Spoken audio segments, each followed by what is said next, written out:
오늘 하나님 말씀은 고린도전서 12장입니다. 고린도전서 12장 4절부터 11절까지 읽겠습니다.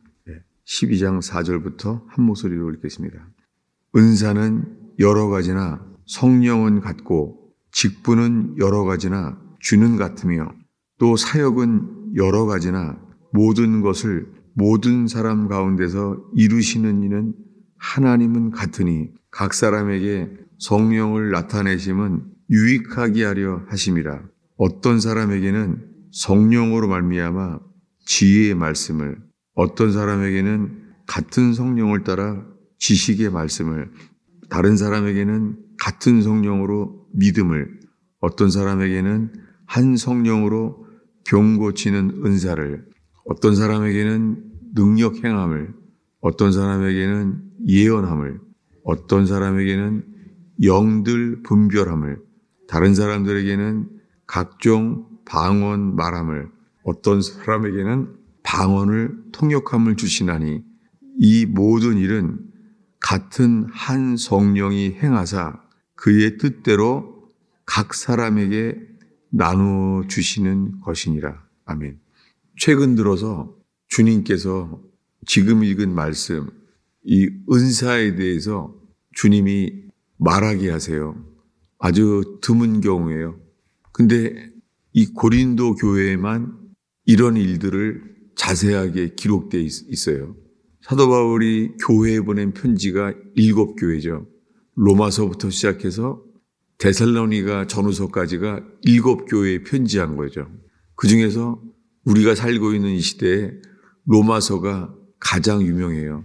특별히 로마서를 통하여 마르틴 루터가 종교개혁을 일으키게 되는 것이 로마서 때문이고, 많은 사람들이 로마서를 통하여서 주님이 카톨릭으로부터 깨어나게 하시기도 합니다.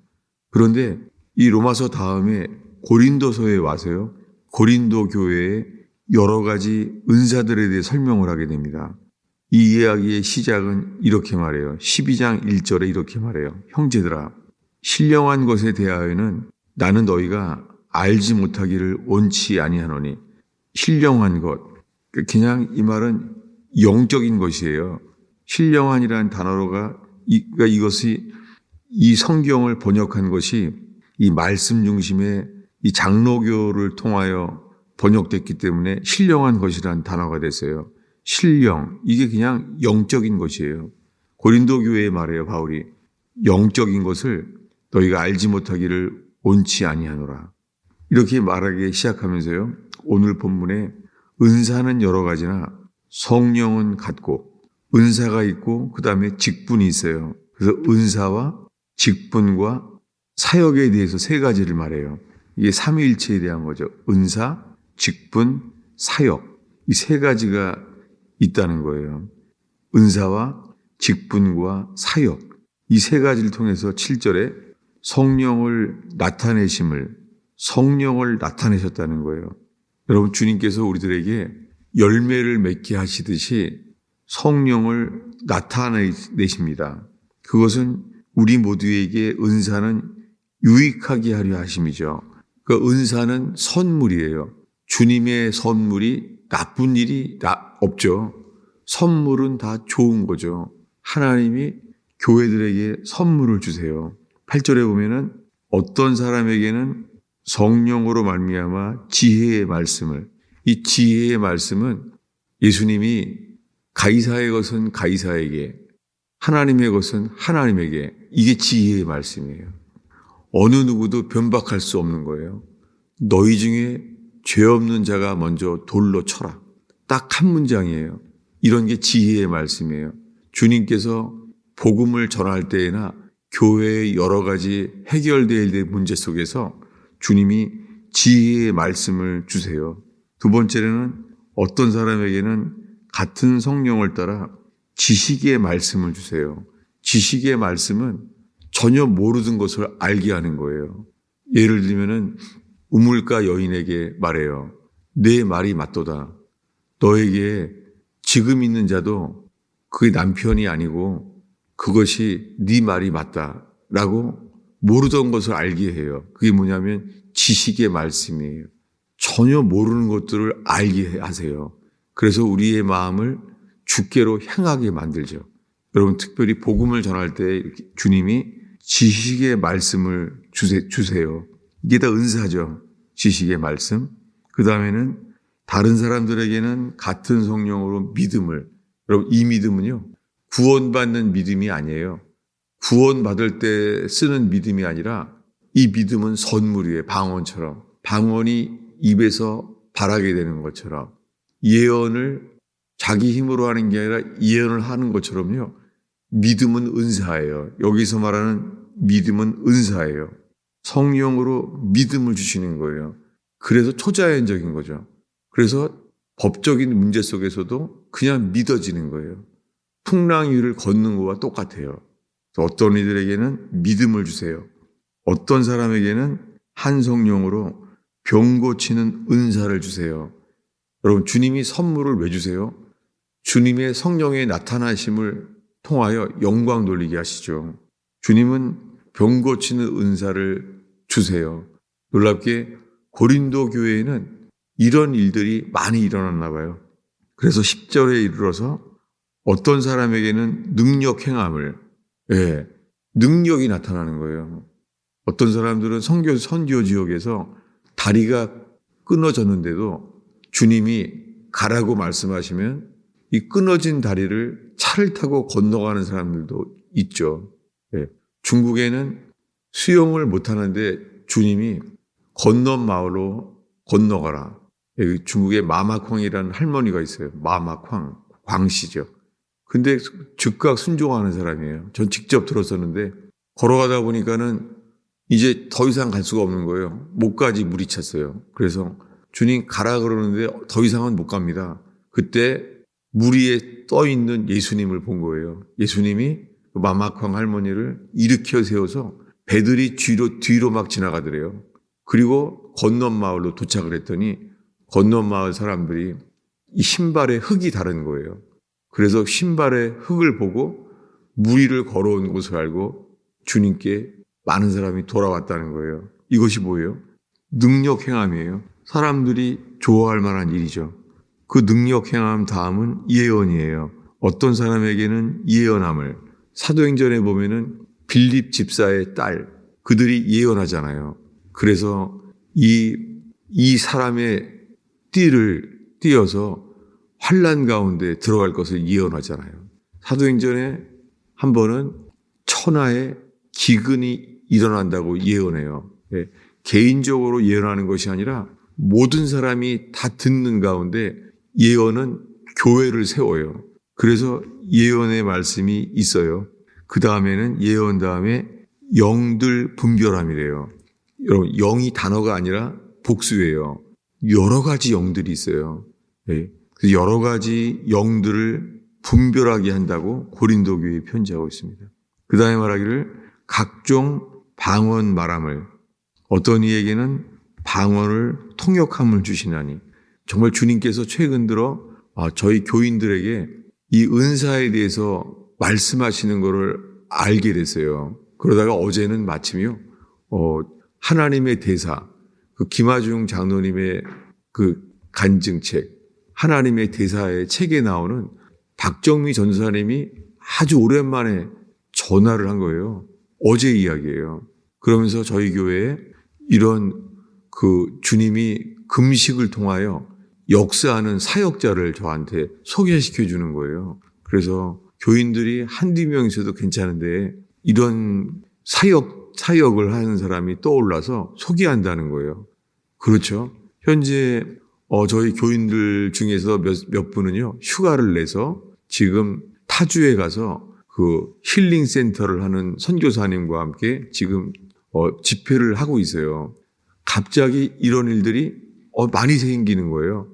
그래서 이것은 박정미 전사님도 그리고 조지아에 지금 그 한 선교사님이 힐링 센터를 하는 분들에 대해서, 그리고 저는 개인적으로 지속적으로 이 귀신 쫓는 것과 능력 행함, 그런 역사를 하는 분의 그 소개를 계속해서 와요. 그래서 주님이 우리가 살고 있는 이 세대에 고린도 교회와 같은 일들이 일어나서 주님이 로마서만이 아니라 고린도서도 쓰신다는 생각을 갖게 됐어요. 그래서 난데없이 제가 새벽에 오늘 이 설교를 하게 된 거예요. 방언통변. 그 박정미 전사님은 불교 신자였다가 예수를 믿었을 때 방언통변은 잘하게 해주세요. 하루에 12시간씩을 방언 기도를 12시간을 했다는 거예요. 그분의 상황을 들으면 이해가 돼요. 왜냐하면 그 자녀가 중증 자폐하거든요. 그러니까 일반적인 대화 자체가 불가능해요. 그리고 남편은 미국 분이세요. 그러니까 세 사람이 일상 대화가 방언이 일상생활의 대화예요. 방언통변도 능통하죠. 여러분, 주님이 이런 것을 주시기도 해요. 이 모든 거에 대해서 11절은 이렇게 말해요. 읽겠습니다. 이 모든 일을 같은 한 성령이 행하사 그의 뜻대로 그 사람에게 나누어 주시는 것이니라. 예, 주님께서 이런 은사를 나눠주세요. 무엇을 위해서요? 그의 뜻대로 각 사람에게 나누어 주시는 것이에요. 그래서 고린도 교회에는 이런 일들을 많이 있었습니다. 그런데 이 사도 바울은 이렇게 말해요. 14장 1절입니다. 읽겠습니다. 사랑을 추구하며 신령한 것을 사모하되 특별히 예언을 하려고 하라. 예, 고린도 교회의 바울이 말합니다. 사랑을 추구하며, 그 앞에는 이 한국 교회에서 유명한 말씀이죠. 사랑은 언제나 오래 참고 온유하며, 그 아름다운 시와 같은 사랑에 대한 정의. 그 다음에 이어서 14장 1절이 이거예요. 사랑은 언제나 오래 참고, 사랑은 온유하며, 시기하지 않으며, 이 사랑을 추구하며 신령한 것을 사모하라는 거예요. 영적인 것을 사모하라는 거예요. 여러분, 주님께서 고린도 교회를 통하여서 영적인 것을 사모하라고 지금 편지하고 있습니다. 특별히 예언을 하려고 하라. 이런 말은 장로교에서는 조심하죠. 왜냐하면 인위적으로 보이니까. 예언을 주님이 주시면 하는 것이지 어떻게 특별히 예언을 하려고 하라고 말할 수 있을까요? 이게 사실입니다. 왜냐하면 방언을 사모하게 되잖아요, 사람들이. 어떻게 좀 방언을 하게 됐으면 사모하는 분들이 있어요. 방언을 사모하게 되는 것처럼 예언을 하려고 하라라고 말하고 있습니다. 그래서 이 방언과 예언에 대해서 이렇게 말해요. 3절을 읽겠습니다. 그러나 예언하는 자는 사람에게 말하며 덕을 세우며 권면하며 위로하는 것이요. 계속 읽습니다. 방언을 말하는 자는 자기의 덕을 세우고 예언하는 자는 교회의 덕을 세우나니. 덕이란 단어는 첨가된 거예요. 그냥 edifying이에요. 방언은요, 자신을 세워요. 여러분, 방언을 하게 되면 자신이 세워지게 돼요. 근데 예언하면 교회를 세우게 만들어요. 그 예언으로 인하여 교회가 일어나는 거예요. 그래서 이렇게 권면해요. 5절을 읽겠습니다. 나는 너희가 다 방언 말하기를 원하나 특별히 예언하기를 원하노라. 여러분, 사도 바울이 말씀한 거예요. 사도 바울이 고린도 교회에 이렇게 말해요. 나는 너희가 다 방언 말하기를 원하나 특별히 예언하기를 원하노라. 이것을 의도적으로 이것을 성경에서 소홀하거나 빼지 않는 교회가 되기를 바랍니다. 정말 주님께서 갑자기 이 말씀 앞에 박정미 전사님을 통하여서도, 그리고 지금 저희 교인 새벽 기도를 열심히 나오는 분들이 조지아에 어느 선교사님이 인도하는 힐링센터라는 사역을 가 있는 거예요. 여러분, 주님은 회개를 이끄시지만 동시에 치유도 주시잖아요. 주님은 3년 동안 많은 사람의 육체의 병을 고치셨잖아요. 근데 오늘날에는 많은 분들이요, 마음의 상처가 많아요. 그래서 몸이 아픈 것도 있는데 마음의 상처가 얼마나 많은지 몰라요. 주께서 그래서 여러 사람들의 은사를 나타내셔서 주님의 어떠하신 분인, 선물을 주시는 좋은 분, 그분이 주시는 은사들로 인하여 세워지고 강건해지는 교회가 되기를 축원합니다. 기도하겠습니다. 아버지 하나님, 이 새벽 예배를 통하여서 주님 교회들에게 하시는 말씀을 주님 전하게 하심을 찬양하나이다. 주님, 이 세대의 교회들에게 하시는 말씀을 저희가 듣기로 원합니다. 우리가 관심 갖는 부분에만 집중하는 것이 아니라 주님이 우리 모두에게 하시는 말씀을 듣게 하옵소서. 오 주님, 이 새벽에 기도할 때 우리의 생각을 뛰어넘어 주께서 우리의 기도를 인도하여 주옵소서. 의지합니다. 주님, 골고다 언덕에 주님만을 바라볼 때 부활의 영으로 주님 저에게 임하시며 역사하시옵소서. 성령으로 세례를 주시며 한 몸 된 교회가 세워지게 하소서. 예수님의 이름으로 기도하였습니다.